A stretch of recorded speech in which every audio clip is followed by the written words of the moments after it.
Uang suap dari komunis Cina tersimpan di 20 rekening Jokowi di bank luar negeri.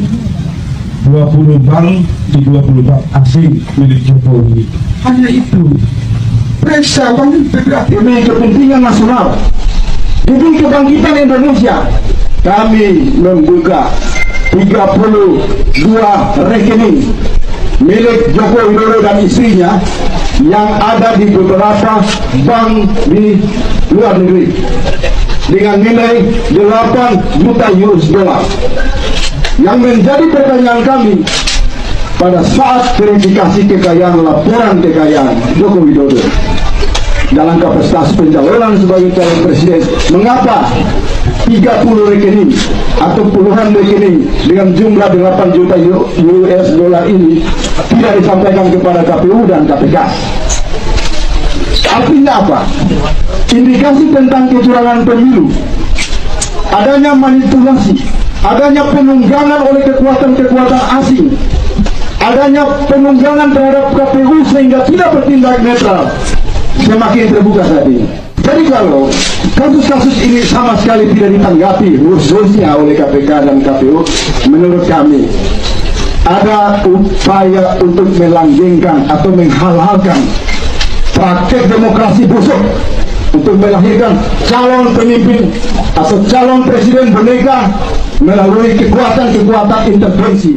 Terkait dengan gratifikasi yang dilakukan oleh Joko Widodo, kita buktikan janji kita bahwa kasus gratifikasi ini tidak boleh berhenti di tengah jalan, karena hasil temuan yang kita dapati sudah kita sampaikan pada hari Jumat kemarin, sepertinya ditanggapi agak tidak serius oleh KPK, sama sekali diabaikan. Kami datang lagi untuk melakukan protes dengan membawa babi sebagai ungkapan simbolik kemarahan kami agar KPK jangan di dalam kinerjanya berpihak kepada satu. Mohon maaf, Bapak kembali KMKR. Jangan itu, Pak. Pak, kita keluar dulu, Pak. Kita keluar aja, saya. Kita keluar semua.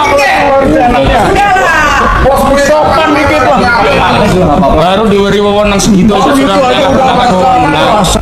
Itu Zulkifli Hasan itu kan bajingan besar dalam rangka melepas lahan hutan. Erlangga Hartarto masalah CPO, belum Luhut ya sama juga, Erick Thohir. Jadi kalau Bapak pun nggak bisa nangkap Jokowi tadi dengan anaknya, ini bajingan. Jadi pada kesempatannya kami nggak puas atau belum bisa menerima kalau cuma nangkap bupati, wali kota, anggota DPR. Itu tri.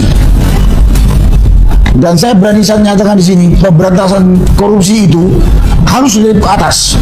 Mohon maaf, Bapak kembali KMKR. Jangan itu, Pak. Pak, kita keluar dulu, Pak. Kita keluar aja, saya. Kita keluar semua. Bos sopan dikit, Pak. Baru diberi wewenang segitu aja sudah. Saya ini, Pak, izin nggak mau pembicaraan kita tidak diketahui rakyat, seolah-olah kami sedang negosiasi kasus korupsi dengan KPK. Nggak mau, biar diketahui rakyat gitu. Sabar. Jangan dipanci. Ini biasalah. Ini kalau Jangan dipanci. mohon maaf, Pak. Jadi kami ucapkan terima kasih atas penerimaan dari KPK pada kami rombongan dari gerakan berut kembali ke KMKR. KMKR adalah suatu gerakan moral, gerakan perjuangan rakyat, di mana merupakan wadah dari berbagai kelompok civil society, beberapa kelompok pergerakan rakyat bergabung di KMKR ini. Nah, sebulan dengan ulang tahun Veteran Nasional tahun 2026 dan menyambut hari kemerdekaan kita tahun 2026 yang ke-81. Nah, kami mengadakan suatu kegiatan aksi konvoy kebangsaan. Tadinya aksi konvoy kebangsaan itu kami melalui berbagai tempat institusi yang kami perlu koreksi.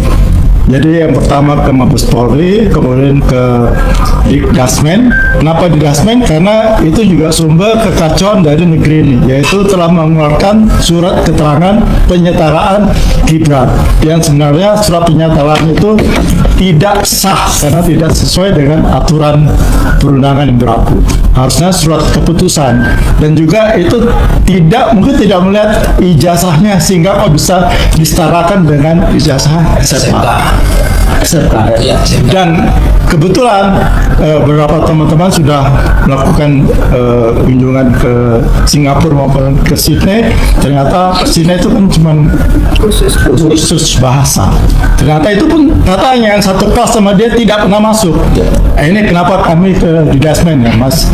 Kemudian dari Dasmen kami rencananya mau ke MK masalah putusan 90 yang kita ketahui cacat hukum, cacat konstitusi. Karena paman Gibran, paman Usman, ya itulah yang telah memanipulasi keputusan MK nomor 90 sehingga Gibran bisa maju. Nah selanjutnya kami rencana mau ke Gibran, kantor Wapres, ya kami ingin mereka sampaikan ke Mas Gibran supaya lebih mundur aja lah daripada dimajukan, karena Anda itu tidak sah menjadi wakil presiden dan tidak mumpuni menjadi pejabat negara, apalagi setinggi sebagai orang kedua di negara ini. Kemudian yang terakhir ke KPK, tapi karena sehubungan dengan arahan dari pengamanan, kami hanya ke Polisi, Mabes Polri tadi sudah kami lakukan, dan kemarin sekarang ke KPK. Dan ini pada kesempatan ini kami menyampaikan pernyataan sikap dari GMKR secara resmi kepada pimpinan KPK. Nanti sebelumnya kami akan bacakan pernyataan sikap pada Ketua Komisi KPK. Jadi izin saya bacakan ya Pak, biar bisa didengar semua. Pernyataan sikap nomor 003 GMKR Nasional 2026. Gerakan merebut kembali kedaulatan rakyat pada Ketua Komisi Pemberantasan Korupsi. Tagline-nya adalah KPK harus menjadi milik rakyat.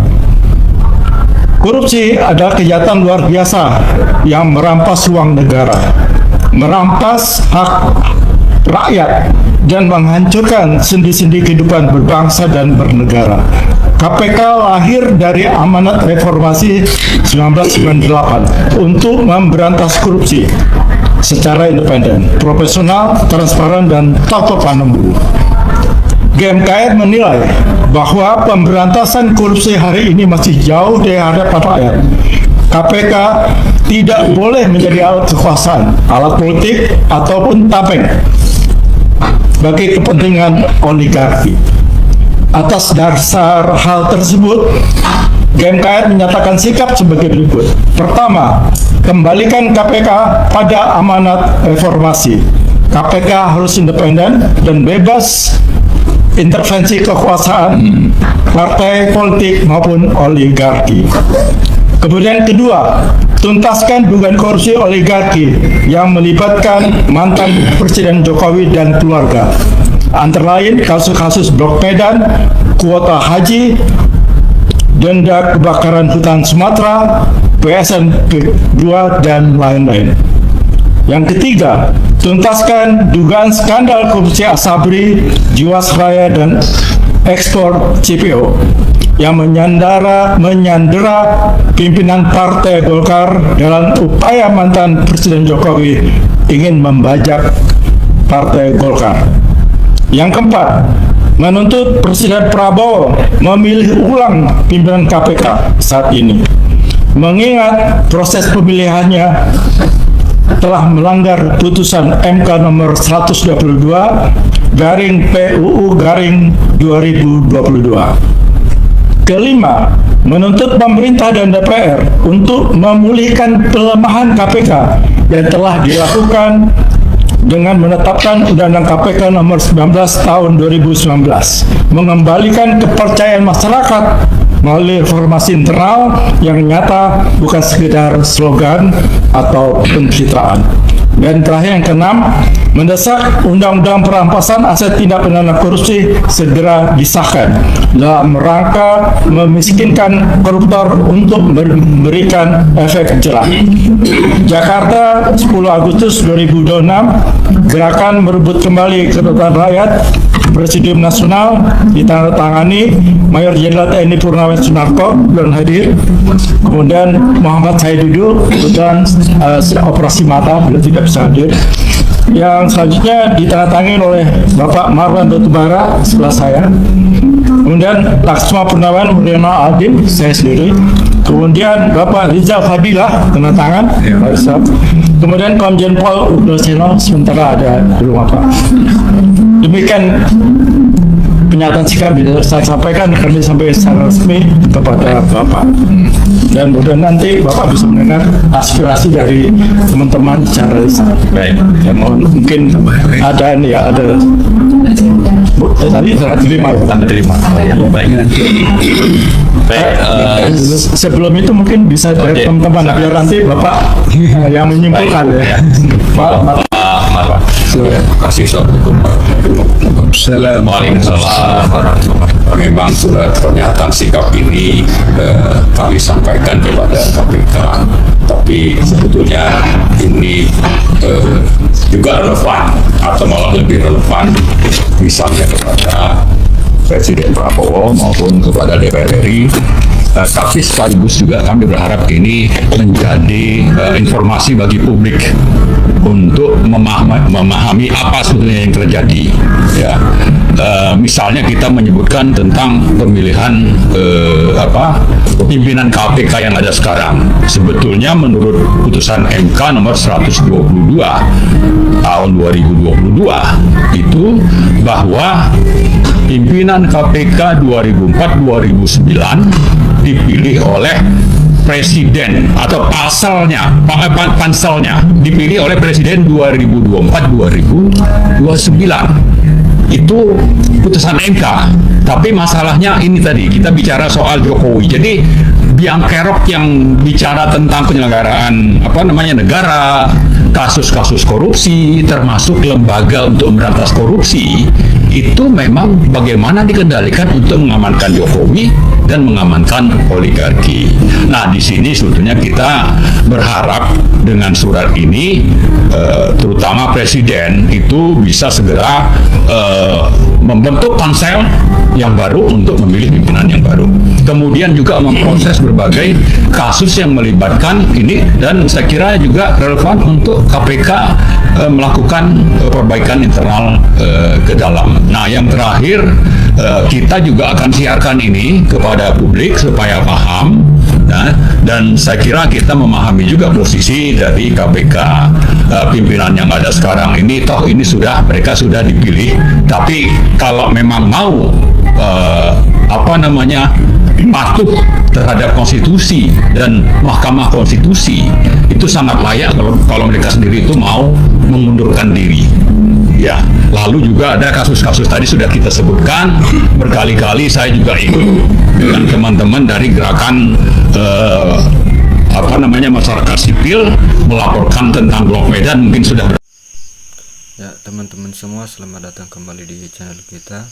Hari ini kita akan membahas secara mendalam dan menyeluruh mengenai sebuah video yang sedang ramai dibicarakan di berbagai platform media. Video yang berjudul "Akhirnya KPK berhasil menyita bukti ATM Jokowi di Cina, Prabowo puas." Jadi berikut judulnya, teman-teman, yang diunggah oleh channel bernama Menyala News pada tanggal 15 Agustus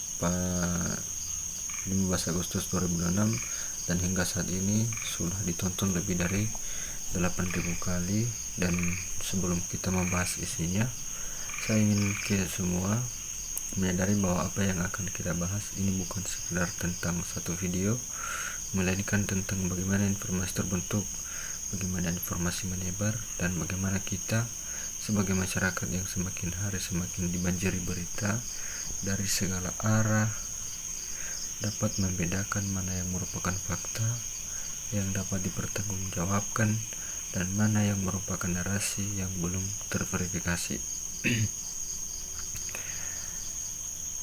Hal ini sangat penting karena setiap informasi yang kita terima dan kita sampaikan memiliki dampak, baik itu terhadap nama baik individu yang disebut di dalamnya maupun terhadap kepercayaan kita bersama terhadap lembaga negara dan terhadap satu sama lain di ruang publik yang kita huni bersama.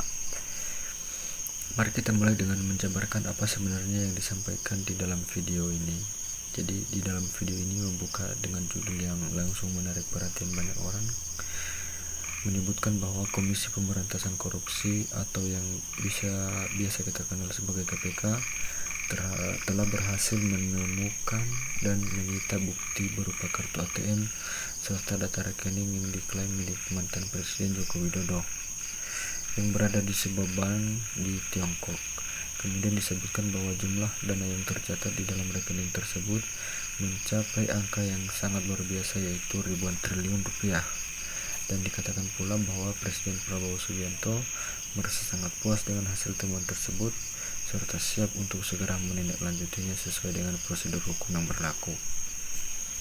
Selain itu, di sepanjang alur cerita video tersebut juga disinggung bahwa peristiwa ini membuka peluang bagi sosok seperti Ahok untuk kembali ke panggung politik nasional.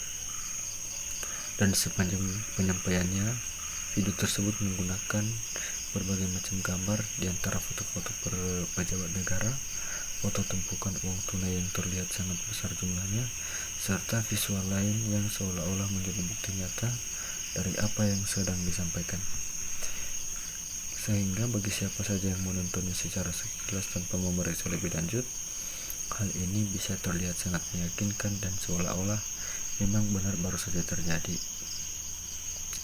Namun teman-teman semua, ya, sebagai orang yang juga menyampaikan informasi kepada publik, kita tidak boleh hanya berhenti pada apa yang ditulis di judul atau apa yang terlihat di gambar. Kita wajib untuk melangkah lebih jauh dan bertanya pada hal-hal yang mendasar, seperti dari mana sebenarnya informasi ini berasal, serta apakah ada pernyataan resmi yang dikeluarkan oleh KPK selaku lembaga yang disebut melakukan penyitaan tersebut di dalam video. Jadi apakah Kementerian Keuangan atau pihak kepresidenan pernah mengeluarkan siaran pers atau pengumuman apapun yang mengonfirmasi hal ini? Apakah media berita yang memiliki standar verifikasi yang ketat dan dikenal luas kepercayaannya sudah melaporkan peristiwa besar ini? Dan ketika kita mulai mencari jawaban atas pertanyaan-pertanyaan tersebut, disinilah kita menemukan hal yang sangat penting untuk kita pahami bersama, yaitu hingga saat ini tidak ada satupun lembaga resmi negara yang pernah merilis pernyataan, siaran pers, atau informasi apapun yang mendukung klaim-klaim yang ada di dalam video tersebut. Baik itu KPK sendiri, Kementerian Keuangan, Sekretariat Negara, maupun pihak berwenang lainnya. Semuanya tidak pernah menyatakan bahwa mereka menemukan, menyita, atau memiliki data rekening milik mantan Presiden Joko Widodo di Tiongkok maupun di tempat lain. Bahkan narasi yang serupa dengan ini yang disebutkan bahwa pihak berwenang menemukan rekening dengan nilai yang sangat besar di luar negeri sebenarnya sudah pernah beredar sebelumnya dan sudah secara tegas dibantah oleh pihak-pihak yang berwenang sebagai informasi yang tidak benar dan merupakan hoax. Sehingga ini bukanlah hal yang baru pertama kali muncul, melainkan sebuah pola narasi yang berulang dan terus disebarkan tanpa adanya dasar yang kuat. Kemudian jika kita melihat lebih dekat pada gambar-gambar yang digunakan dalam video tersebut untuk memperkuat klaimnya, ternyata hal tersebut juga bukan merupakan bukti dari peristiwa yang sedang dibicarakan. Misalnya foto tumpukan uang tunai yang ditampilkan seolah-olah itu adalah barang bukti yang baru ditemukan dalam kasus ini. Sebenarnya adalah dokumentasi barang bukti dari kasus korupsi lain yang sudah pernah ditangani oleh KPK pada waktu yang lalu, seperti kasus korupsi di PT Taspen dan kasus-kasus serupa yang sudah pernah dipublikasikan sebelumnya. Dan sama sekali tidak ada kaitannya dengan pihak-pihak yang disebut dalam video ini, sehingga visual yang digunakan untuk membuat penonton percaya bahwa informasi itu benar ternyata juga tidak relevan dan tidak mendukung apa yang diklaim.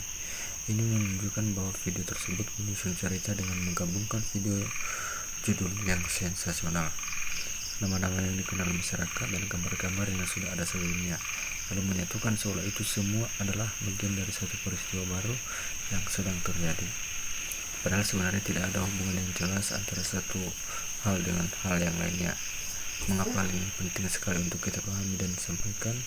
Karena di era digital yang kita jalani saat ini, informasi yang bersifat sensasional dan menyebutkan tokoh-tokoh besar yang mengangkat isu-isu yang sangat diperhatikan masyarakat sangat cepat sekali penyebarannya, bahkan jauh lebih cepat daripada informasi yang berbasis fakta dan terverifikasi dengan baik. Dan ketika informasi yang belum jelas kebenarannya disebarkan secara luas oleh banyak orang, nampaknya tidak hanya jatuh pada individu yang disebut, tetapi juga merusak kepercayaan kita terhadap lembaga-lembaga negara yang seharusnya kita percayai. Jadi teman-teman, demikian sekilas penjelasan terkait video yang baru saja kita saksikan, dan sampai jumpa di video berikutnya. Terima kasih.